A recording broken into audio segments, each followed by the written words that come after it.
क्योंकि बहुत अच्छी आवाज़ आपने बहुत अच्छा मुद्दा उठाया है। लोकसभा चुनाव का सीज़न भी है और इसके साथ-साथ आपने जो है वोटरों के मन की बात जानने की कोशिश की। पिछले 2014 से लेकर और अभी तक हम लोग सुनते चले आ रहे हैं 2 करोड़ लोगों को नौकरियाँ और रोज़गार देने का वादा या एजुकेशन लाइन में उनको आगे ले जाने का वादा, तालीम में उनको आगे ले जाने का वादा। इस तरह से जो बड़े-बड़े वादे किए थे, मेरी अपनी समझ से अगर देखें तो वो ज़मीनी काम उन पर नहीं हो पाए, ज़मीन पे नहीं उतर पाए। लेकिन राशन फ्री दे देने का मतलब ये नहीं होता कि किसी का जो है रोज़गार दे देना किसी को। ये सिर्फ़ रामपुर की रवि जी बात नहीं है, ये तमाम देश के लोगों के लिए बात है और मैं आपके माध्यम बता देना चाहता हूँ, जो भी देश के वोटर हैं, वो देखिए शिक्षा पर, स्वास्थ्य पर, रोज़गारी पर और अपने हितों के लिए और अपने अधिकारों के लिए इस पर वोट करें। इसके मुद्दा देश का होना चाहिए, वो नहीं है। वो अभी से नहीं है, वो पिछले 10 सालों आपका से नहीं मुद्दा है। आपका वोट, ये बात इसलिए कहना पड़ रही है कि जो आवाम है वो लोकसभा 2024 में अपना मतदान का प्रयोग जरूर करे और उनके मतदान से आपका प्रतिनिधि चुना जाएगा। उस प्रतिनिधि से क्या आपके मुद्दे हैं, आपके मुद्दे के रूप में मैं आपकी आवाज बनूंगा, मैं बनूंगा आपकी आवाज, आपका मुद्दा, आपका वोट।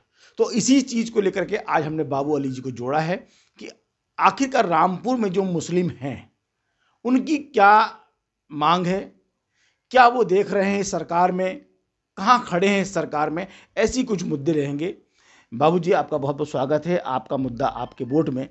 मैं आपसे पता करना चाह रहा था कि जो इस समय वोटिंग चल रहे, जो लोकसभा का चुनाव की घोषणा हुई है और पहले चरण में रामपुर है, तो क्या कहेंगे उसको? सबसे पहले मैं आपका धन्यवाद देना चाहूँगा कि आपने आपका मुद्दा आपके वोट के लिए मुझ जैसी शख्सियत को चुना रवि जी और मैं आपके चैनल के लिए शुभकामनाएँ क्योंकि बहुत अच्छी आवाज़ आपने बहुत अच्छा मुद्दा उठाया है। लोकसभा चुनाव का सीज़न भी है और इसके साथ-साथ आपने जो है वोटरों के मन की बात जानने की कोशिश की। इसके लिए आपको हृदय से बहुत-बहुत शुक्रिया, धन्यवाद। देखिए रवि सक्सेना जी, आजकल आप देख ही रहे हैं सबसे बड़ा जो मुद्दा है वो बेरोज़गारी का है।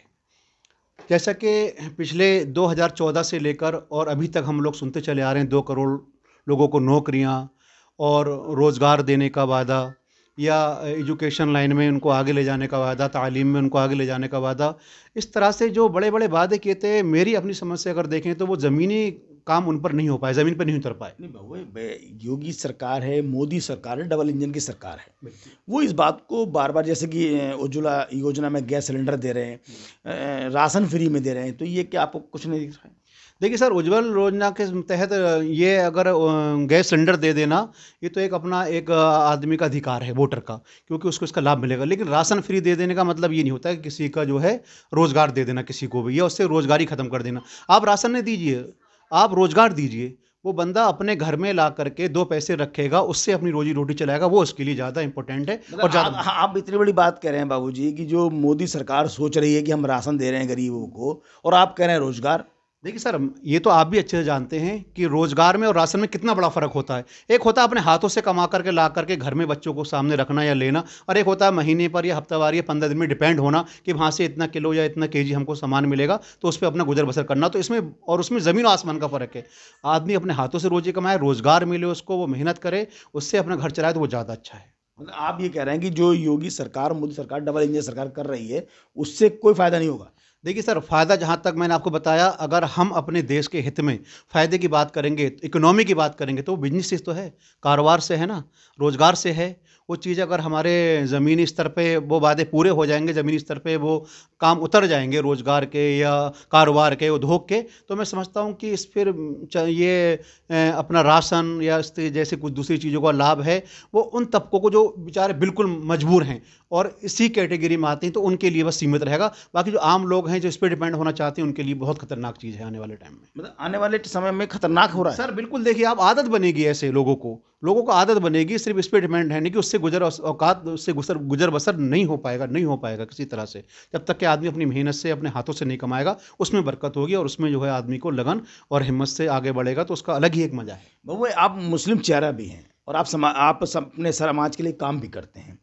मैं ये जानना चाह रहा था कि रामपुर का जो मुसलमान है वो इस बार लोकसभा में कहाँ खड़ा है और किधर जाएगा?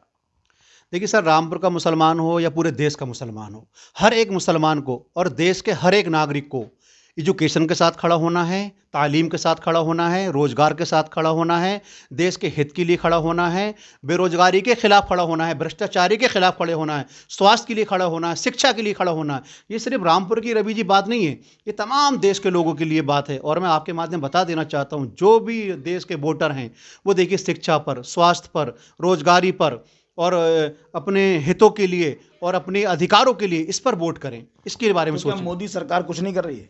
आपने देखा सर, आपके सामने है 2014 से लेकर के अभी तक के मोदी सरकार के 10 साल पूरे हो गए, 10 साल पूरे होने हैं ये। तो आपने देखा जो जो उनके वादे थे, बातें बहुत अच्छी हैं। मोदी जी अगर जो अल्फाज अपनी ज़ुबान से कहते हैं या जो बातें अपनी ज़ुबान से कहते हैं, उनको अगर अमली जामा पहना दिया जाए, वो चीज़ें अगर ज़मीन पर उतारी जाएँ तो बहुत अच्छी हैं। मैं मतलब आप कह रहे हैं कि मोदी सरकार ने 10 साल में कुछ नहीं किया? सर देखिए आपके सामने है, अगर मैं कहूँ किया ना, जो सिलेंडर था 200 रुपये से लेकर के 400 रुपये तक का, 1100 रुपये का किया। जो पेट्रोल था 60 रुपये से लेकर के 65 रुपये तक का, 100 रुपये का किया। जो अपनी डीजल की महंगाई थी, या अपनी आप कह लीजिए कि जो जनरल स्टोर जो आपका सामान होता है, जो आपका डेली यूज़ का सामान है, जो किराने का सामान है, या जो भी हमारी हौजरी वगैरह है, आप उसको देख लीजिए। नहीं, आप इस बात को तो कह रहे हैं कि भाई डीजल महंगा हो गया, आदमी चीख रहा है। अगर दारू पर रेट बढ़ जाता है तो नहीं चीखते? बिल्कुल खत्म हो जाना चाहिए दारू जैसी चीज़ देश से। हम तो कह रहे हैं, घर बर्बाद करती है ये, परिवार बर्बाद कर देती है ये। इन चीज़ों पे जो है अहमियत दी जाती है, टैक्स कम किए जाते हैं, या ग्राहक के लिए उसको लुभाने के लिए इन चीज़ों पे कुछ ऐसी स्कीमें, कुछ ऐसे प्लान कर दिए जाते हैं जो कि घर को बर्बाद करने वाली चीज़ें बंद होना चाहिए बिल्कुल देश के अंदर। बाबू भाई, अब जो लोकसभा चुनाव आ रहा है, उस चुनाव में क्या मुद्दे जनता के क्या मुद्दे रहेंगे? किस मुद्दे पर जनता जाकर वोट करेगी? सर देखिए, सबसे बड़ा मुद्दा है आज के वक्त में देश के अंदर रोजगारी का। जो आप लोगों ने वादा किया था 2 करोड़ नौकरी देने का, वो वादा अभी तक ज़मीन पर नहीं उतरा। जो आपने वादा किया था महंगाई कम करने का, वो वादा आपका पूरा नहीं हुआ। जो आपने वादा किया था स्वास्थ्य सेवाओं को अच्छा करने का, बेहतर करने का, वो वादा पूरा नहीं हुआ। मैं अपने रामपुर को ही देखूंगा पहले, अपने रामपुर को लेकर। जब मेरे रामपुर में कोई एम्स नहीं, कोई इस तरह की कोई स्कीम नहीं, कोई प्लान नहीं, कोई इस तरह के डेवलपमेंट नहीं, तो फिर दूसरे जगहों का क्या हाल? आपके सामने है हर एक चीज़। आप इतना बड़ा कह रहे हैं कि रामपुर में ना तो रोजगार है, ना विकास है, ना हेल्थ है, ये कहना चाह रहे हैं? बिल्कुल सर, देखिए जहाँ तक रोजगार की बात है, आप बताइए कौन सा उद्योग जो पहले कभी था वो दोबारा से चालू किया गया हो, या कोई नया लगा हो आगे अभी सेमेस्टर हुए हैं, योगी सरकार ने सेमेस्टर किए हैं कि हम रोजगार लगाएंगे। देखिए सर, एक होता है वादा करना और एक होता है उस वादे को अमली जामा पहनाना, पूरा करना। उस वादे को अभी तक हमारे 2014 से लेकर अभी तक रामपुर के लिए मैं ख़ास तौर से बात करूंगा, तो हमें तो कुछ ऐसी स्कीम, कोई ऐसा प्लान, या कोई ऐसा हमें उपहार के तौर पे कोई तोहफा तो मिला नहीं जिसको लेकर के हमारा सीना चौड़ा हो, या हम कहें कि हमारे ज़िला रामपुर के अंदर ये चीज़ें आई हैं। चाहे वो किसी यूनिवर्सिटी को लेकर हो, चाहे वो किसी एम्स को लेकर के हो, चाहे वो किसी रोजगार को, उद्योग को लेकर के हो, किसी भी क्षेत्र में लीजिए। हमारे रामपुर में क्या है आपको ये एक बता, अच्छा आप ही बता दीजिए। तो आप ये कह रहे हैं कि 10 साल में कुछ करा नहीं भाजपा ने? हमारे रामपुर के लिए नहीं करा, देश के लिए क्या होगा तो अलग चीज़ है। तो रामपुर के लिए नहीं किया? हमारे तो रामपुर आजम खान कर रहे थे क्या? सर इससे पहले कौन कर रहा था, कौन नहीं कर रहा था, वो सब आपके सामने है। मैंने क्या बताया, जो उद्योग बंद थे उनमें से अगर कोई शुरू हो जाता तो हम समझते कि ये काम हुआ है, या कोई नया डेवलपमेंट हो जाता, नया उद्योग लग जाता। रोजगारी के लिए लोगों को जुस्तजू या संघर्ष करना पड़ता है। आप देखते हैं हमारे यहाँ ज़्यादातर कारचो, बीड़ी, रिक्शे वाले काम है। यही चीज़ें अगर कहीं दूसरी जगह डाइवर्ट कर दी जाए, लोगों को रोजगार से जोड़ दिया जाए, तो मैं समझता हूँ बहुत अच्छी सरकार तो कह रही ना, रामपुर की पहचान रामपुर चाकू से थी, उसको धार दे रहे हैं। अब घर पे सब्जी काटने का काम आएगा। सब्जी होगी तभी तो काटने का काम आएगा सर। घर पे तो सब्जी ही नहीं है तो काटने का काम क्या आएगा? फिर उस पर जंग चढ़ जाएगी। मतलब जंग चढ़ने वाली है? जंग चढ़ने वाली है। जब आप चाकू पे धार लगवा रहे हैं और चाकू को तेज कर रहे हैं, तो उस चाकू का इस्तेमाल करने के लिए आप उसकी जो ज़रूरत की चीज़ें हैं वो तो पूरी कीजिए, वो तो लाइए, आप सब्जी भी तो लाइए। क्या मुद्दा मान रहे हैं इस चुनाव में? क्या मुद्दा बाबू अली खान की नजरों में क्या मुद्दा है? देखिए मेरी नज़र में सबसे बड़ा मुद्दा जो है, अगर कोई भी देश का प्रधानमंत्री बनता है तो वो देश के हित के बारे में सोचे। अपनी मेंटेलिटी, अपनी थिंकिंग, अपनी सोच सिर्फ देश की प्रगति के लिए सोचे। देश में मोदी जी सोच रहे हैं ना सर, आपने देखा ना, सबका सीए भी तो आ गया। अब इससे देखिए मुसलमानों को कितनी राहत मिलेगी। सबका साथ सबका विकास आपके सामने है। किसका साथ किसका विकास? मोदी जी कहते हैं कि 140 करोड़ 150 करोड़ देश के लोग मेरा परिवार है। हम तो नहीं समझते, हम नहीं समझते। आप मोदी जी की बातों को नकार दे रहे हैं? बिल्कुल सर, क्योंकि कहने में, करने में और उसको ज़मीनी स्तर पर उतारने में उन योजनाओं को बहुत बड़ा फ़र्क है। अच्छा, यही चीज़ें बाबू भाई इस बात को क्यों सोच रहे हैं कि मोदी जी की बातें सही नहीं है या मुसलमानों के पक्ष में नहीं है? देखिए सर, अगर मोदी जी की बातें सही हैं, तो मोदी जी उन बातों को ज़मीनी स्तर पे उतारें, तो हमको लगे वाक़ई में ही ये चीज़ें बहुत अच्छी हैं। जमीन पर मोदी कहाँ उतरे बाबू सर भाई? जी, मोदी जी की बातें हैं, मोदी जी कहते हैं कि सबका साथ, सबका विकास, और उन्हीं बातों को नज़रअंदाज करके उन्हीं के कार्यकर्ता, उन्हीं के लोग जो आपसी में नफ़रतें पैदा करते हैं या नफ़रती बातें करते हैं या दिलों में दूरियां पैदा करते हैं, देश के भाईचारे, देश की गंगी जमनी तहजीब को तोड़ना चाहते हैं, तो फिर सबका विकास, सबका साथ कहाँ है जब मोदी जी कोई कमेंट नहीं आएगा बाबू तो। भाई, मैं आपकी इस बात को काट रहा हूँ कि बार बार योगी सरकार, मोदी सरकार दावे कर रही है कि पिछली सरकारों में दंगे हुए हैं, हमारी सरकार में एक दंगा गिराऊं। सर जी, पिछली सरकारों में जो दंगे हुए थे, वो दंगे पिछली सरकारों के अपने कारनामे थे। उन्होंने क्या किया? इस बार जो आपकी सरकार है, चाहे वो यूपी में हो, चाहे वो अपने भारत में हो, मैं समझता हूँ प्रदेश में या देश में अगर योगी सरकार और मोदी सरकार अगर हैं, तो उनमें दंगे नहीं हुए, तो ये इनकी आपकी तारीफ़ के काबिल हैं ये चीज़ें। आपने इसको, डिसिप्लिन को या अपने कानून व्यवस्था को बहुत अच्छे से मेंटेन करके चले, बहुत बेहतर करके चले, इसमें तारीफ़ के योग्य हैं। लेकिन दंगा ना होना एक अलग चीज़ है, दंगा कराना एक अलग चीज़ है।